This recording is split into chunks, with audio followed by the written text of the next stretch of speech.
You're now locked into Zone 32. Grant Derflinger, Jake Miller, the infamous Drew. Only on NeutralZoneInfractions.com. End Zone Infraction. Ladies and gentlemen, welcome back to another installment of the Zone 32 podcast. My name is Jake, and I've got two people with me today. His name is Drew, and his name is Will.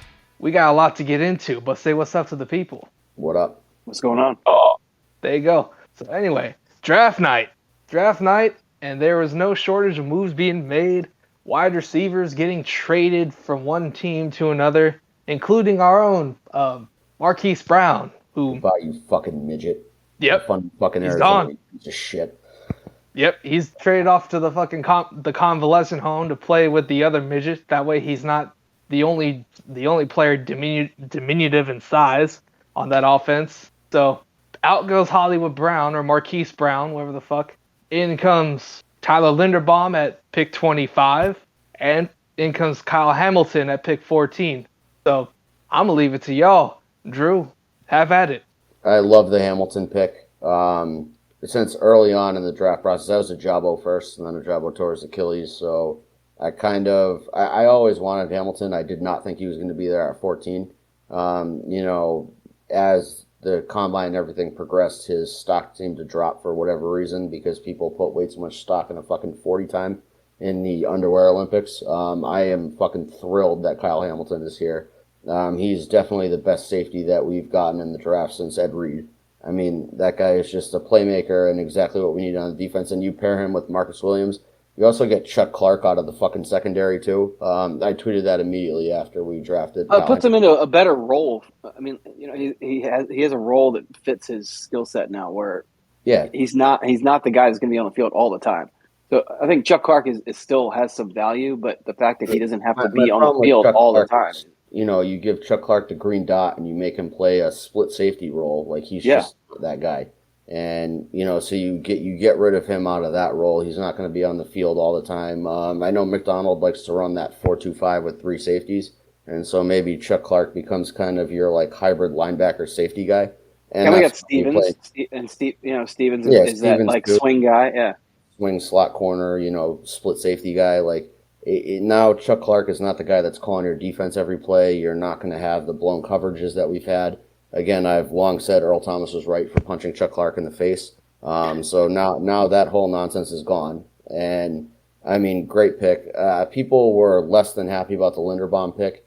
I'm okay with it. I think center's a little bit of an overrated position, but I also think that center caused a lot of problems for us with, missed snaps and things like that. And I think that's the big thing is that for we've had 5 centers in 4 or 5 years. So having some continuity at center is huge, where we know we have Linderbaum. If we want him for 5 years, at least for 4 years, and there's no reason to think that we're not going to have him for 5 years and possibly beyond that, depending on what the center market is and what we're willing to pay. But either way, 5 years of a guy at center at a position where there's a lot of turnover here, and there's been a lot of issues there in key situations. I believe on this podcast several times I've said I don't believe Makari is the answer at center.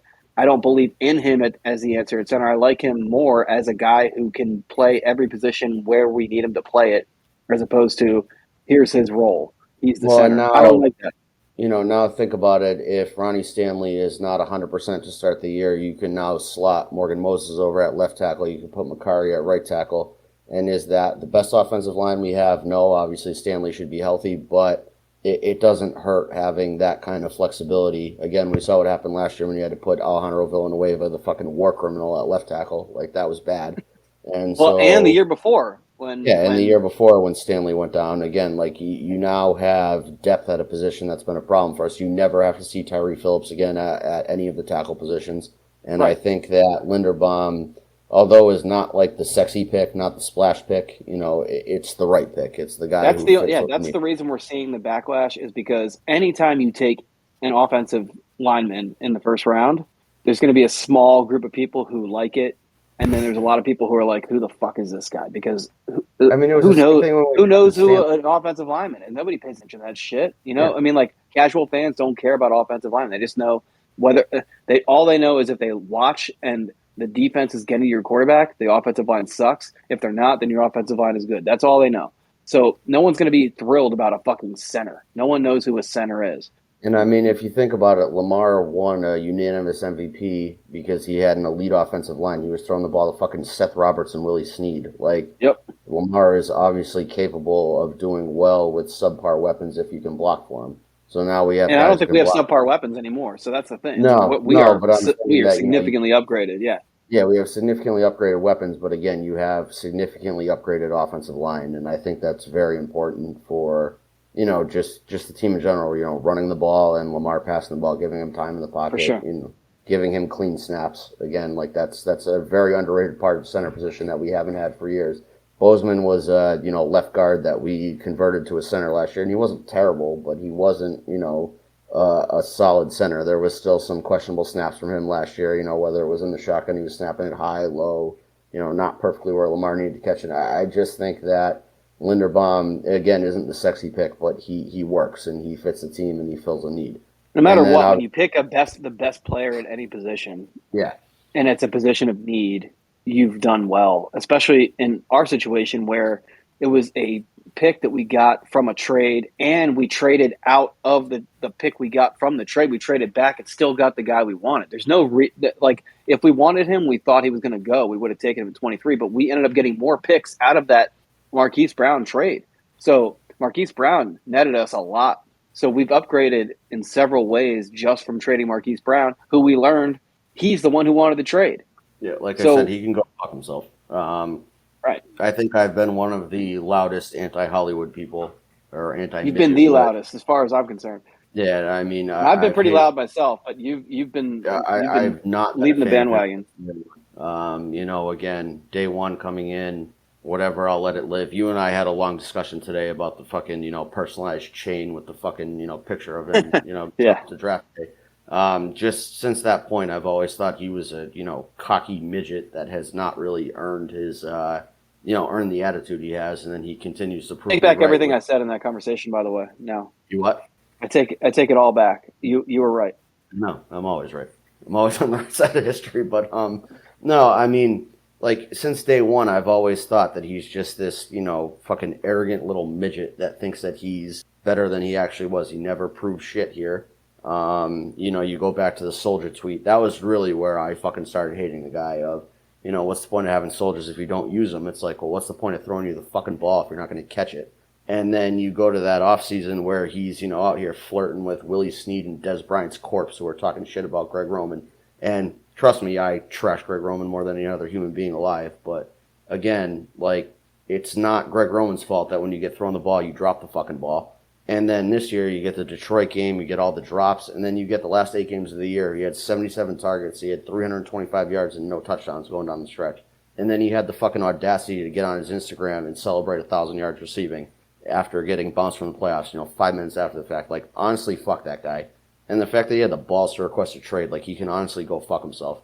And, there's a lot of shit going around on Twitter of Lamar tweeted out WTF right after we picked Linderbaum. And I honestly think that had nothing to do with the Linderbaum pick and everything to do with the fact that Hollywood was in Arizona, apparently had the GM come pick him up in Vegas and drive him down there. And, again, 100% agree. Yeah, Lamar clearly knew that Hollywood was on his way out. He wasn't there at all in any of the off-season workouts. And, again, I tweeted out the fake rumor of Hollywood was going to retire and go play video games. And I posted a bunch of screenshots of Lamar workouts without Hollywood being there.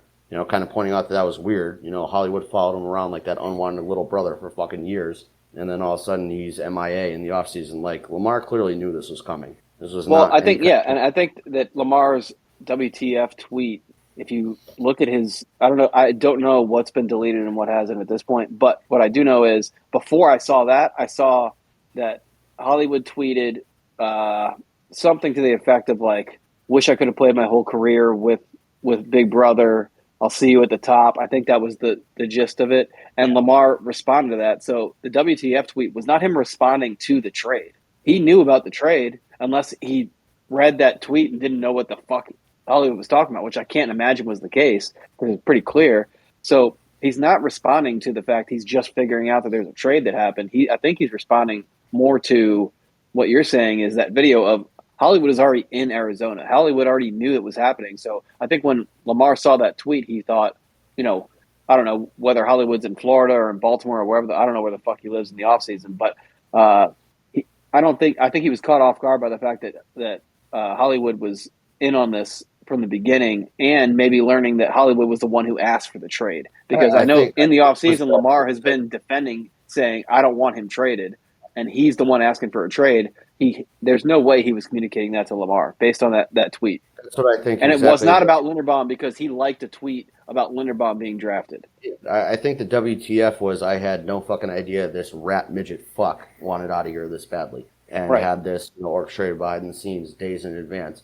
Again, the GM said that him and DaCosta have been talking for like a week and that, it came together a couple days ago and they decided to officially pull the trigger tonight. But again, Vegas to Phoenix is what, like an 8-hour drive or something like that? It's not a short drive, and he said that he drove Hollywood and his girlfriend down there, so they knew well before the draft that was going to happen. So I don't know exactly the time frame on this.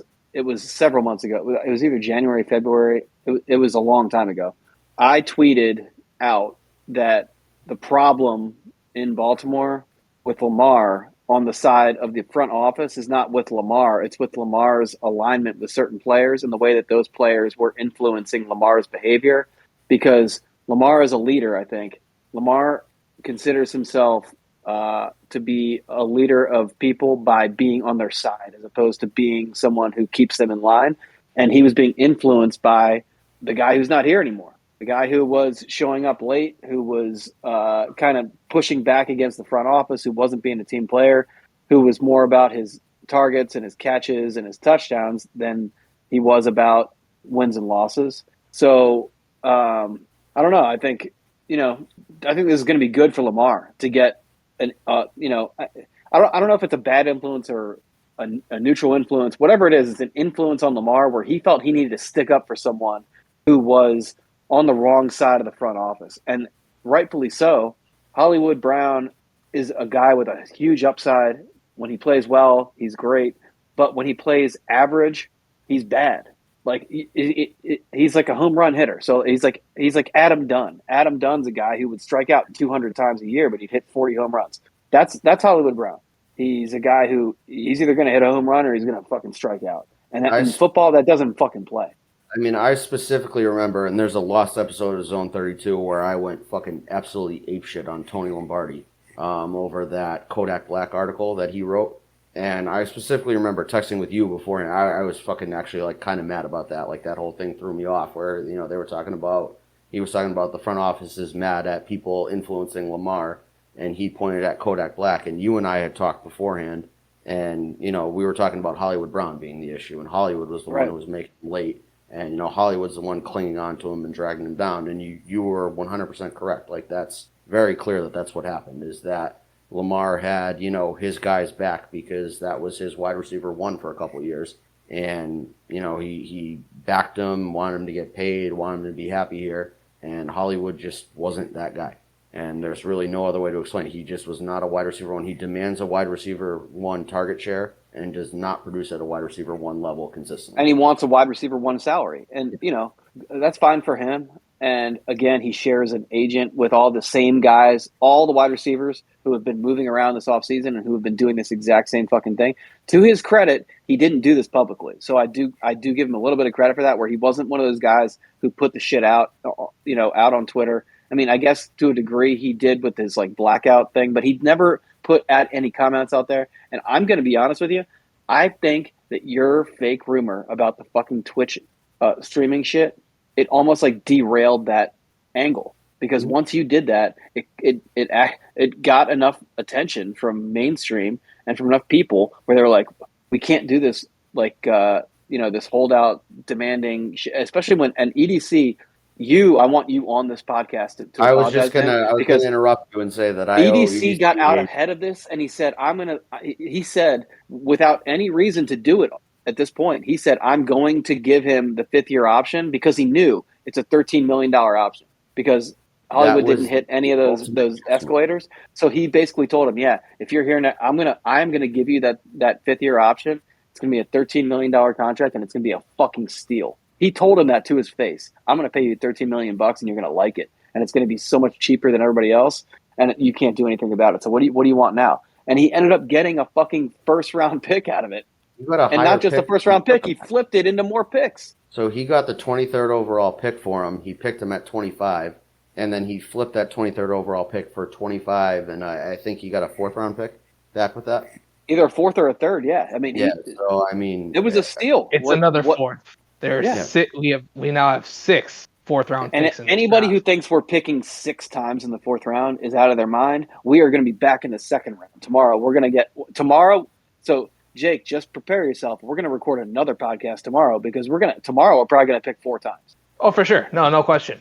So my Will and I were talking about this before you got on. What I'm wondering is, do they use those 6 4th-round picks to move into the 2nd, and you take like a George Pickens and then take a pass rusher in the 2nd round, or are we going to flip some of those 4ths and maybe a 2nd-round pick for like a Michael Thomas, DK Metcalf, Deebo Samuel kind of guy?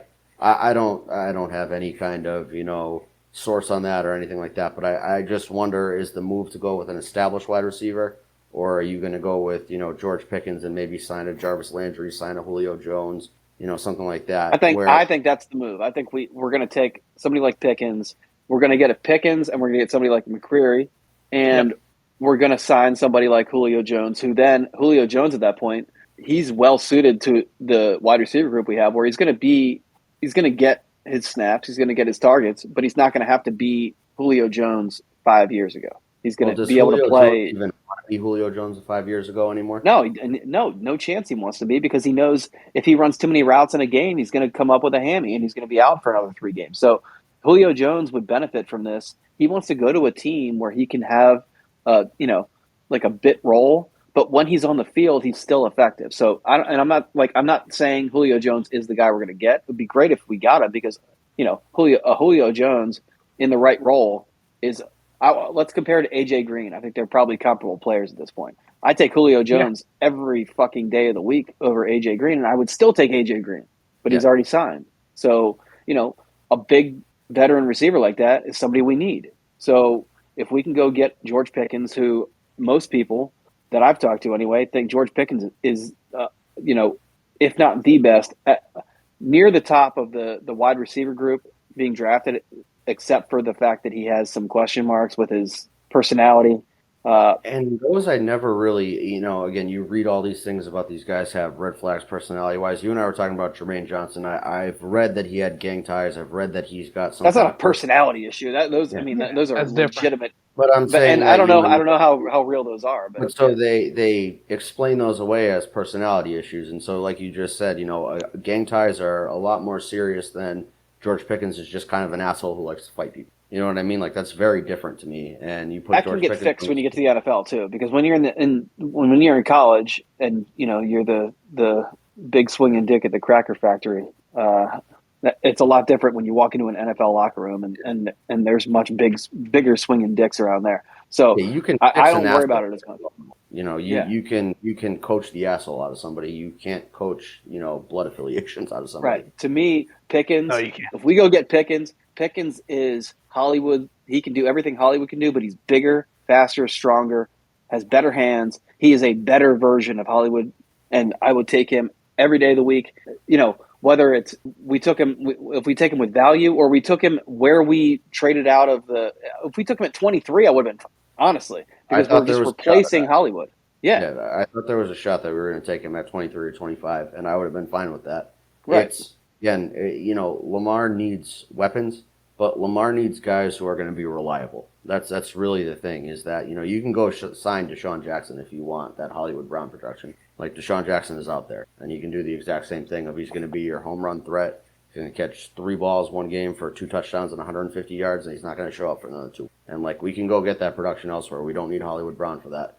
But if you draft a George Pickens and it's, 3rd and 7 and he runs a 7-yard route, he's going to get you that first down. I don't trust Hollywood to do so. No. Right.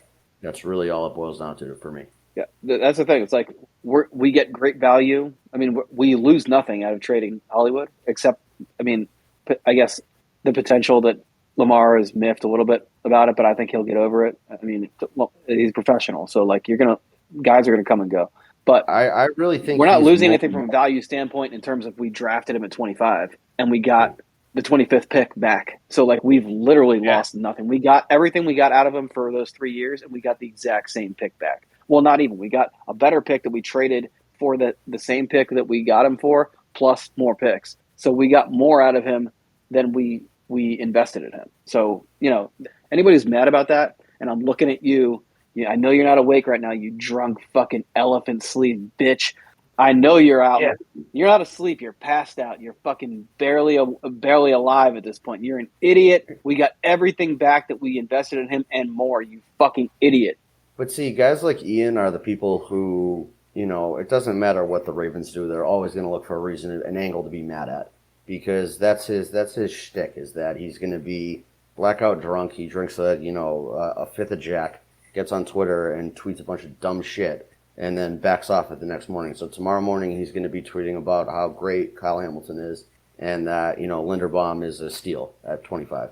I had several people DM me after I posted that tweet and say, "I can't believe I ever defended this guy to you. You're 100% right." You and I are not wrong on pretty much anybody we've ever gone after. And I'm not talking about defending a player, defending Ian. Oh. People have come at because I have gone at him so many times, and I only ever go at him when he says stupid shit, like when he wished death upon DMX when he was dying in the hospital. But fucking drug addicts die. I'm not talking about going at players. I go at Ian when he says stupid ass shit, and people have come at me and said, "Lay off Ian," and I say, "Go fuck yourself." No, I'm not going to lay off him because he comes up with this bullshit out of thin air when he's drunk as shit. None of it makes sense. It's always just to get a rise out of people. He doesn't even he can't defend it. The next day, he just never fucking acknowledges he said it. Or he acknowledges that he was fucking plastered, and that's, I was drunk, fuck with people, haha, rent free. It's like, fuck you, dude. Yeah, exactly, right. Ugh, idiot. Maybe he got murdered on the timeline tonight. Yeah, I didn't even bother searching for him talking about the offensive line. I guarantee you, I could just pull offensive line quotes from him from the last 2 years, even like specifically center quotes about bad snaps and everything, and make it even worse. But I'm not even going to do that. I don't have to. It was just one. All I did was one. That when our fans were all over drafting a corner or all over drafting a pass rusher, he was on Twitter saying that why wouldn't we draft an offensive lineman? We need offensive line. Because that's what he does, is that he looks at what the popular opinion of Ravens fans is, tweets the opposite, and thinks that he's fucking funny. Well, we know who he tends to align with, and I know that person loved Linderbaum is all over us needing secondary help and offensive line help, and we just got it in the first round, and we made moves to get it, and we had some fortune fall our way. No one, the only reason I never said a word about us getting Kyle Hamilton is because I never thought it was fucking possible that he would fall to 14 without us having to do something to get there for him. I believe on the one that we were talking about, our dream draft picks, the one that Jabba had just torn his Achilles like that day when we recorded it. You and I both mentioned Hamilton and said like that's a pipe dream pick because I don't think he's going to be there at 14. Right. It's just I never even considered it that he would fall to 14 because it was like this like you were saying earlier, like it was like the 40 time and everybody was like, oh, he's falling. Like I thought he would fall from like 3 to 8 or something. Like there's no chance he's falling to fucking 14. So I actually tweet searched myself because I knew that I liked Hamilton and I was curious if I had said anything about him. And I was talking about trading up for the Giants' second pick, that 7th overall pick, saying, if Hamilton's there at 7, we should move up and grab him because he's what we need. And, again, we didn't even have to do that. Like he was there at 14, which is fucking wild to me. I mean, he is an immediate difference maker in our secondary, especially in the division that we play in with, with the Bengals with their, wide receiver core. And now the Browns went out and got Deshaun Watson and Amari Cooper. And, Steelers with Kenny Pickett, I'm sure they're going to try to fucking throw the ball 1,000 times a game because that's what they do. He's not going to start. He's not even going to start. I don't know. So do you think that – I think he takes Mitch's job. That's just my – I mean, hold on. So either way, Mitch is the starter. 100%. I mean, they gave him a $27 million contract. So he's starting for sure. Not for 1 year. It's a 2-year deal, $27 million. So I think – and I'm pretty sure – most of it's guaranteed. That's not expensive, but it's still a decent amount of money invested in the quarterback position. They have fucking 5 quarterbacks in their roster right now. So they have Mitch, they have Pickett, they have Mason Rudolph. Who else do they have? Well, Pat Haskins, obviously, and then I spoke out of turn because they did one of them. Yeah, so Haskins died, so that's sad. They had Dobbs. Did Dobbs go to Cleveland? Didn't he? Oh no, he did. You're right. He did go to Cleveland. That's So right. okay, so this is a couple weeks ago. They already had 4. So this is why 5 is in my head because I was thinking they have 4 fucking quarterbacks on their roster and they're going to draft one in the first round. What is going on in Pittsburgh? They have 5 quarterbacks on their roster. So okay, they have 3. That's reasonable, but they still have a decent amount of money invested in Mitch. He's going to be the starter to start the year. Maybe there's even going to be a fucking competition between him and Mason Rudolph. I think Rudolph is on a really cheap deal, like $2 million or something like that. So like they don't have they don't have a ton of money invested in the position, but they signed Mitch to be the starter. He's going to start, and that's probably good for Pickett. But I've never ever seen Pickett as a first round pick. I'm shocked that they The only one. why would they take there was no run on quarterbacks. No one else was taking him. They could have waited and taken him tomorrow. I don't think they could have traded up tomorrow if they wanted to. I think it was kind of a stupid pick. They could have addressed something else. I think what they were worried about is that Pickett was their guy for whatever reason. That's who they, I still don't know why. Yeah, they're I don't know he why played. either, He played in the stadium. He must be good. What? Yeah, I think the whole thing with him is that they would rather take him early and get him than have to gamble and hope that he falls and hope that when they trade up to 37 overall or wherever they're going to take him, that he was going to be there. And I think that's such a stupid strategy on a quarterback like that. It's not like we're in a draft and they're in a position where they're drafting a guy who's like the sought after guy. I mean, like if somebody else took him, I think it would have been like, okay, yeah, sure, we'll take it. We still there. Corral's still there. Carson Strong is still there. Like there's going to be a run on quarterbacks in the second round. Tomorrow's going to be a big quarterback day. I think they could have made moves. I think they could have done something else to get him day 2 and addressed a different position and gotten a better player at 20, or traded 20 and gotten a bunch more picks. They could have traded 20 and gotten to the early second round and taken Pickett there. I don't know. I don't know. To me, it makes no sense. Pickett is not a guy where he's not a 20th pick in the draft guy to me.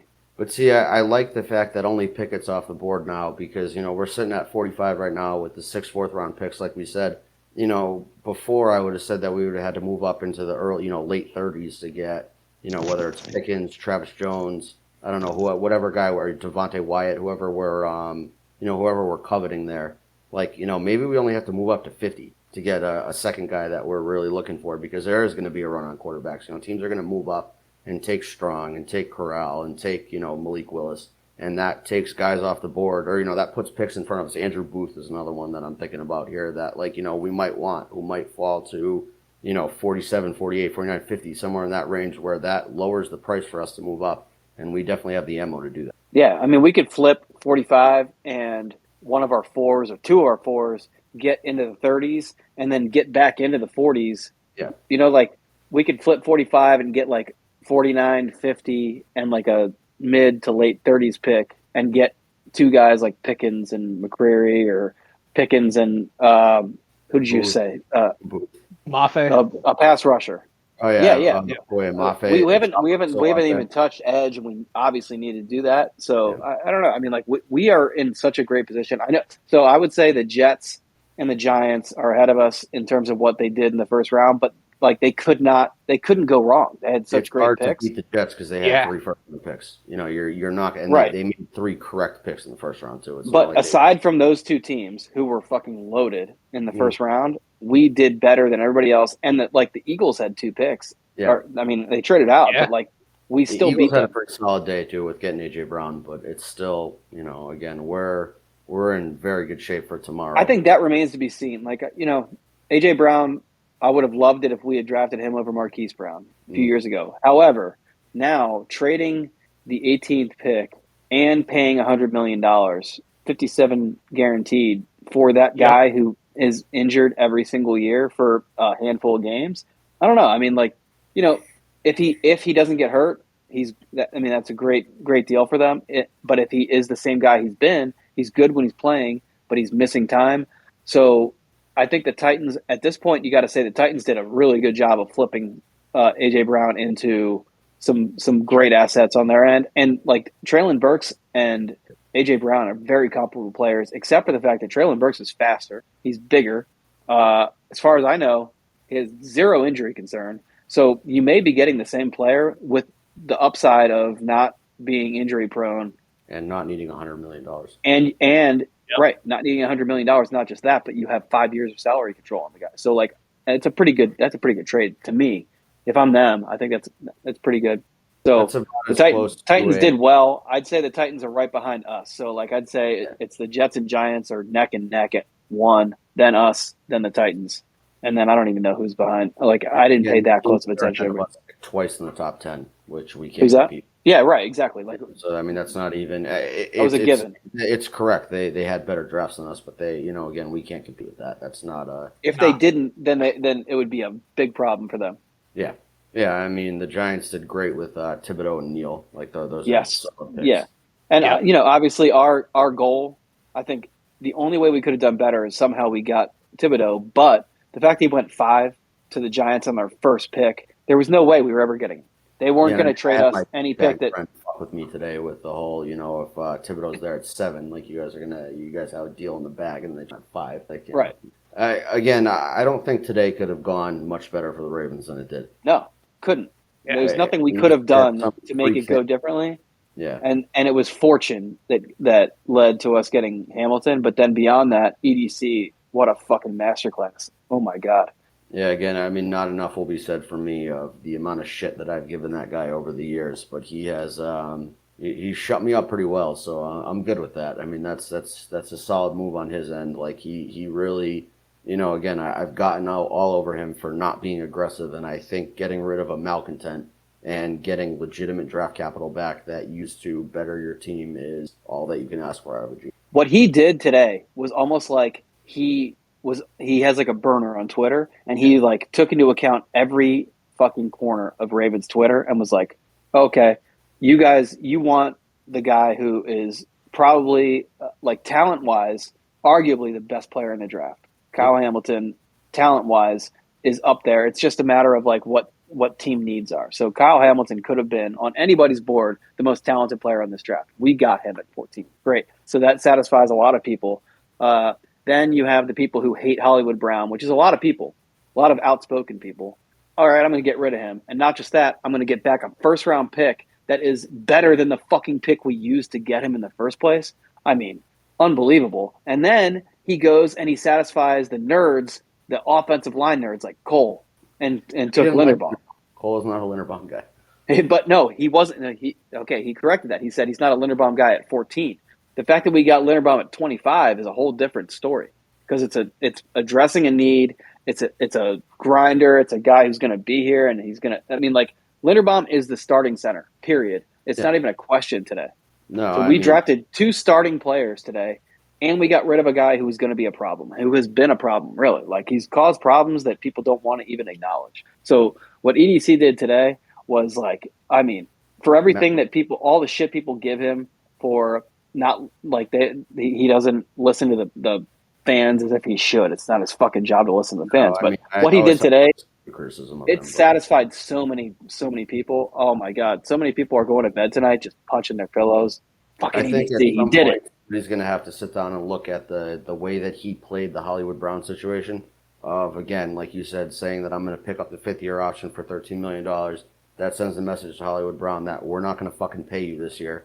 And that forced Hollywood Brown's hand into wanting a trade, obviously. Right. And then getting more value back for him than you used to take him. It's just that's so this is where and you have to admit, I've told you this the whole time. We could not form a full opinion on EDC because he hadn't been in full control for long enough for us to have that opinion. So now we've seen what he's been able to do. So like, okay, well, so you look at the 2019 draft. I mean, the only guy left from 2019 is Sack Daddy, who has 1 career sack. So I get that. I mean, listen, there are going to be drafts that are ugly over time, and there's plenty on Ozzy's record as well, who we all hold in high regard. But Ozzy went out the fact that EDC was willing to admit, basically, okay, I got to get rid of this guy. When he didn't really he didn't need to. He could have held on to him and gotten him and kept him for cheap for another year. But what would be the point of that? Well, so my thing is that EDC publicly has always said things that lead me to believe that he was not willing to move on from Hollywood Brown. That he was not willing to admit his mistake with drafting Hollywood Brown. But then his actions don't say that, so I'm good with it. I'd much rather him have the That's GM, even better. we're happy with our guys, and then turn around and fucking deal Right. that midget to fucking Arizona. Like, Exactly. I'm good with that. I'd much rather look like an asshole for slandering the guy and have him actually make the right moves than him say the right things that make me happy and not do the right move. Right. He's playing chess over there. He's doing a good job. And I also wonder the fact that we've passed on, specifically Jermaine Johnson, who's kind of, and Grant was a huge Jermaine Johnson fan. Huge. But, I think he was his number one edge rusher. Yeah, but the thing is that, he's an edge setter, and there's a guy on the market, Jadeveon Clowney, who does a lot of the same things that Jermaine Johnson does. And so maybe he's got a backroom deal with Jadeveon Clowney that he's like, hey, after the draft, come sign here. And maybe that move gets made too. Now the fact that EDC has made these moves, I'm more willing to trust him, I guess is my point, is that I'm more willing to, give him the time and let everything kind of play out before I'm going to sit here and slander him again. Yeah, so I think that the misconception that a lot of people have had about EDC is that he's been it's in a vacuum type of thing where it's like every move is like, oh, this didn't work, I'm going to go do this. Where EDC, I think, is much more calculated and there's a bigger plan. And it doesn't always, we can't always see the big plan when he's doing it. But what he did with Hollywood Brown, my God, what a fucking master. Oh my God. The way that he made that play out, and it would have played out like, I think it wasn't one of those things where he did it knowing how it was going to end. It was open-ended for him. He set the tone there where he basically told Hollywood, like, all right, pal, you're not in control here. You can make your fucking Twitter avatar just like a blank thing.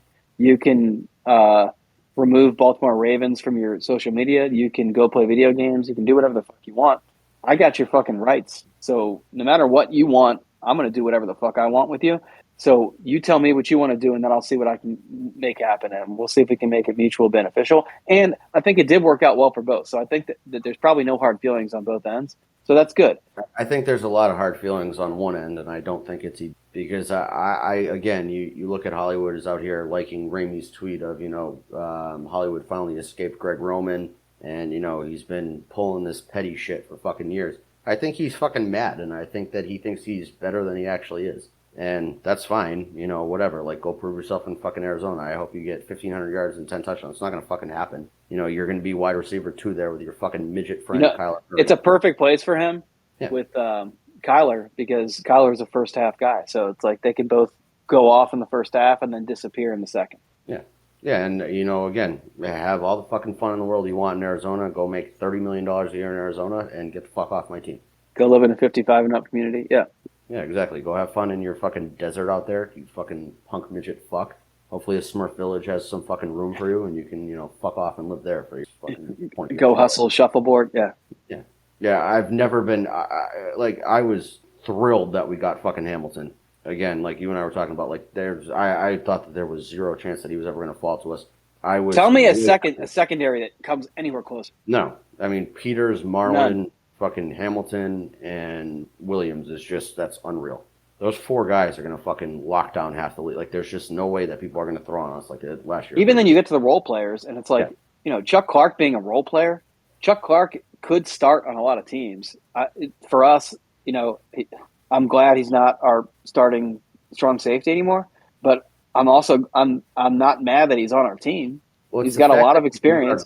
Not anymore. That was the issue with Chuck Clark, is that Chuck Clark is an average safety. He's there's 64 starting safeties in the NFL, and he's somewhere in that 32 to 40 range if you were to rank safeties from top to bottom, and that's fine. I'd say he might even be 40 to 50, but whatever it is. Yeah, but, again, then you add the green dot to him, and now he's a negative on our team. He's mislining the defense all the time. He's blowing coverages. You take that fucking responsibility away from him. You give it to somebody else. And now Chuck Clark steps in, and he's that role guy. You can't beat that. No. And, again, you've got somebody like Brandon Stevens who, if you look at Mike McDonald and the way that he uses safeties and corners, like, Brandon Stevens steps right into that role of that hybrid slot corner safety guy. And, maybe he'll play some nickel linebacker, dime linebacker, whatever the fuck he's going to play. Like, he'll let his athleticism show. And the great thing with Mike McDonald, too, is that he is not really a man blitz guy. So you're not going to be manning up Brandon Stevens a lot. You're going to have him in a lot of zone. You're going to have him playing a lot of, soft coverage against a running back or a tight end. And I think he's going to flourish this. Agreed. Yeah, I think our personnel, I think EDC the fact that he's been in the building for so long, he does so well working with the coaches and the coordinators to understand the personnel needs. It's way different than a lot of teams where that's why we do so well in these drafts is our front office works so well with our coaching staff, and the fact that like people who want to complain about Harbaugh being around too long. Oh, we haven't won the Super Bowl since, man. When's the last time most teams won this fucking Super Bowl? My problem with the Harbaugh slander will always be that, who are you going to replace him with? Because, Right. yeah, Harbaugh has his flaws, but you really, there's nobody out on the market. If you hire an unproven college coach, you're hoping that he does what Harbaugh did. You know what I mean? You're hoping to get a equal. People had the same reaction when we hired Harbaugh. They were like, "Oh, the only thing he's ever done has been a special teams coach in Philly." And then what happened? I mean, it didn't take long. I think it was his first year. We took Falco and went to the UFC championship. Yeah. So I don't know. This whole idea of like we're living on that Super Bowl. Yeah, I guess so. I mean, like name how many fucking active coaches have been in the fucking Super Bowl and won it. But see, the problem it ain't a whole lot. Is so if you look at Harbaugh's first, I think it was his first until the Super Bowl. So it was 2008 until he won the Super Bowl. I mean, he is like an elite all-time head coach in those first couple of years. And then he's kind of trailed off a little bit. And then people compare him to Andy Reid, who not sucked, but did what Harbaugh does now. And then the last 4 or 5 years has been great since he got to Kansas City. And so it's like, yeah, it's a what have you done for me lately league, and that's fine. But if you're looking at Harbaugh's whole career, like, there's really not any better options for here. No, right, exactly. That's the truth, I love the flexibility that we have now. I love the way the roster's coming together now. I am a lot more confident going into next year after tonight than I was before tonight. Right. Yep. Yeah, I feel confident, and it's not the same way I felt last year where it was like I feel confident because I'm like, yeah, it's got to be better than it was last year. Well, like, I just felt confident last year. It's not that like blind optimism. It's okay. Yeah, I'm optimistic because we have clearly upgraded our team. Yeah.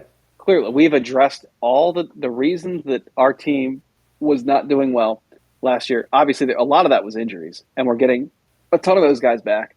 And it was like, it's not even like role players. It was like, we had starting players, all pro players hurt. The fact that we did not draft an offensive tackle in the first round tells you this news we got on Ronnie Stanley is legitimately good news. It's not like they're like, oh, yeah, we're optimistic he's going to be ready. There's no reason to expect him not to be there game one at full strength. Because if there was a reason... My penning fuckery start. That's where I started with my penning bullshit. Is people were freaking out about the Ravens are. Jeff Zreback tweeted something about Ravens loving Trevor Penning, and then everybody lost their fucking mind. And I'm like, well, if the Ravens take Trevor Penning in the first round, it's because they don't think Ronnie Stanley is going to be ready. Right. And didn't take totally agree. They must feel like Ronnie's going to be ready. And I don't think it's going to be like last year where they thought Ronnie was going to be ready and got caught with their pants down with fucking Juwan James and Alejandro Villanueva as their two backup options. Well, so I made this point in our little Slack group we have, but the fact that Juwan James is still on the team is a huge. I mean, like people are overlooking this. Juwan James is on the team. He is going to play. Well, he's going to be available anyway. The guy's got a jersey issued to him. It's not like we're talking about Juwan James. We're paying him his $2.5 million salary. Last year, I think it cost us $250,000 or something stupid like that. It was like maybe he's available at the end of the year if we ended up in the playoffs, whatever. Juwan James is an actual member of our team. He's part of our offensive line depth. He is a proven right tackle, right? He played right tackle. Yeah, he played both. Actually, he played some left tackle too. So we have Moses and Juwan James, who are both. I think Juwan James is a Pro Bowler. I don't know that Moses has made a Pro Bowl or not, but he's been a very durable right tackle. We have depth at a position where we have been so shallow for the past 2 years, and that has been the number one issue. I know last year it was the beginning was, the reason we lost the Raiders game was because the tackles were playing so poorly. But then beyond that, it just like it devolved from there, and then it was like the tackling and the secondary and blah, blah, blah. So we had so many starters out last year. We're getting all those starters back. We've added to it. We've now drafted starters. This team is going to be so much better than it was, not just last year. It's going to be better than it was the year before that. It's going to be on par or better than it was the year before that when we were the number 1 seed, 14-2 team with a unanimous MVP. I mean, like, what more do you want? I mean, You're like, no I think we're longer still, relying and we on- still have 6 more rounds of this draft. Plus, we still have a few more months of free agency with a bunch of really good free agents out there.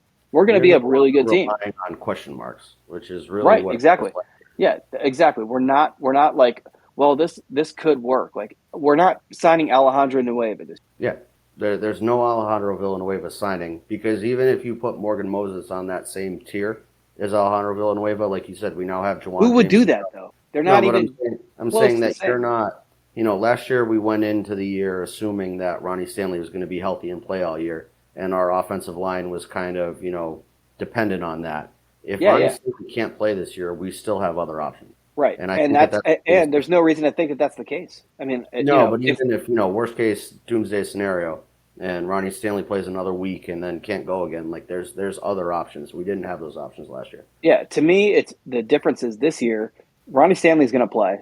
We have a lot of depth at tackle. All those guys who were filling in at tackle, who are actually interior linemen, are available now to play on the interior line. We have a wealth of depth across the offensive line. So when we do have someone get hurt, which will happen, always happens on every offensive line, we have guys who can step up. We don't have to rely on a guy sliding from left guard to right tackle. We don't have to rely on this revolving door at center. Like the offensive line is not to me, it's not a concern. We have so much depth there. Whereas the past 2 years, it's been that's been like the number one reason that things have gone downhill. So like last year, we couldn't run the ball, even though we still put up decent numbers. We couldn't run the ball. Yeah. So now we can go back to doing what we do best, which is going to then lead to us being able to throw the ball better because we have better receivers. We're going to have a healthy Lamar Jackson. We're going to have a defense that I think with the new scheme is going to work better because we have personnel that fits it better. This is going to be a completely different team. It's going to be, last year was the first half of the year was fun because we were winning these fucking wild ass games, but it was also made me want to kill myself because every game was coming down to the last 3 seconds.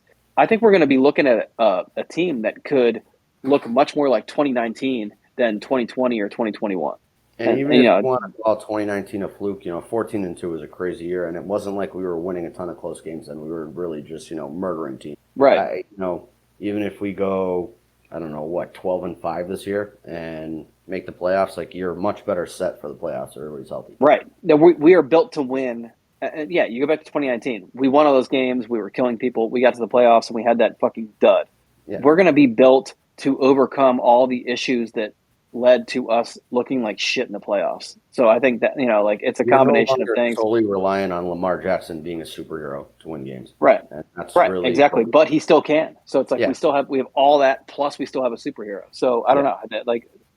Tonight gives us such a fallback plan if Lamar has a bad day. And I don't think we've had that before. Right. Agreed. That's a fact. So yeah, I'll get into it just a hair. As far as the Linderbaum pick is concerned, I mean, the notion of drafting Iowa offensive linemen, I'd say that rings true as well. I mean, Tristan Wirfs, beyond obviously, Brian Bulaga is a longtime starter in the league. If you're going to take an offensive lineman, if you're going to take one early, it's a good idea to take someone from Iowa. So there's that. Obviously, you guys hit the Kyle Hamilton points, so I don't need to get into that. Fuck Marquise Brown. Thanks for that little bit, and thanks for netting us a better first round pick than what you were. And then we got to upgrade our offensive line, so no complaints from there. And let's see what day 2 has to offer. Let's see what Grant has to say tomorrow, if of course he'll be back. And because Jermaine Johnson's a Jet, so that's right, the JETS jest shit. But anyway, I think that's gonna do it for us for this episode. We will be back tomorrow to recap day 2 and day 3. But in the meantime, I'm gonna make a noise and maybe not clip.